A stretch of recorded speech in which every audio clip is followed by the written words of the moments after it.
What up, players? It's Warboss Tay up in this mud. Welcome to Spookytoberfest. It's wrapping up.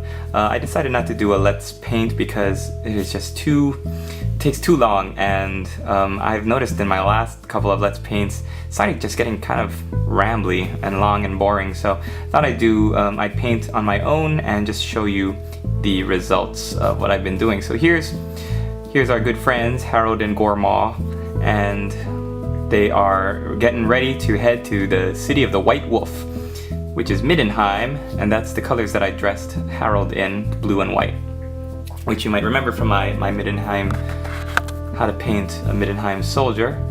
So the resin for the Forge World model for Harold was really kind of flaky on the sleeves. You can see that the sleeves are kind of just really not solidly cast, and they're really sensitive to being touched and really easy to flake and scrape and tear and chip off. So be careful with that when you're cleaning and when you're painting it. I decided to give Harold some dark blue circles under his eyes, but to make his skin look pretty pale and pallid. So what I did for that was I used Bugman's Glow, and then I highlighted up with Cadian Flesh Tone, gave it a little Rakelin Flesh Wash, and re-highlight back up with Rakelin Flesh Tone. And let's see what else. The whites of the cloth of the legs, this legging piece, were kind of hard to get what I really wanted, and I found out that in the end the best solution that I thought was using Celestra Gray as a base coat, then building up with this great color Ulthuan Gray, which is a really nice medium, but it's a good highlight off of Celestra Gray, and it's a really nice medium color for getting into Ceramite White or White Scar, which should be your last really extreme highlight. You shouldn't, if you just paint all Ceramite White, and there's not going to be any space for shadow for the leggings, and that's going to make them look pretty lame and junk. I also highlighted up the skin of the wolf, and I used a lot of I used lighter grays, but then I also used some bone colors like Ushabti bone and so immature. Ushabti bone, so you can see, and the ribs over here is kind of colored like it's getting a little bit lighter, but bone colored rather than white. So I was trying not to build to a white, but rather more to a kind of yellow, pale cream colored looking highlight, which you can kind of see too by the wolf's jaw over there on that side, and over here, definitely over here on this side. I'm pretty happy with the way that his mouth turned out. What do you think, honey? Look at the way in the camera. Look pretty cool, right? And I painted the snout black like a doggy. He's still got a broken tooth though. Yeah. And then he's got little yellow eyes. Oh, did you do the dots? What dots? Oh, so you didn't put black in the center? No, I tried to put black dots in the center, but then they just made him look really...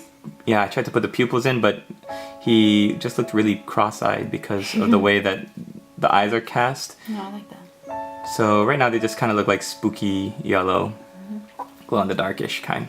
But great model to paint. The skin, the flayed skin, and it makes a really nice contrast to the grays and the darks fur of the wolf. And what I'm gonna do next is a tutorial on how to paint blood effects, which is why you don't see much blood effects, but we're gonna do a lot of blood all over the skin and in all the ripped pieces of clothing here.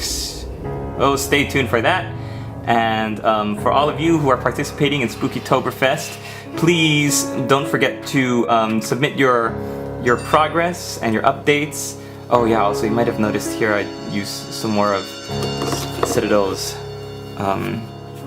Middenland tuft grass pieces, but they still got that little tape piece, which I'm trying to figure out how to work around.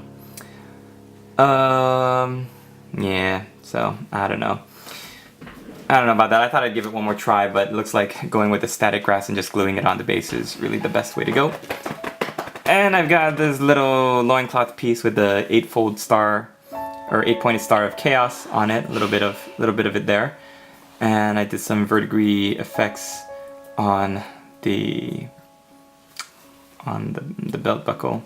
Oh yeah, and some scarring on his chest. The way I did that was I took my base gray color, which was Mechanicus Standard Gray, and then I added in a little bit of corn red and progressively highlighted it up with some other grays. So that's how that looks, kind of like, you know, you don't want it to look like it's freshly bloodied, but just like it was branded onto this guy's chest and is slowly healing.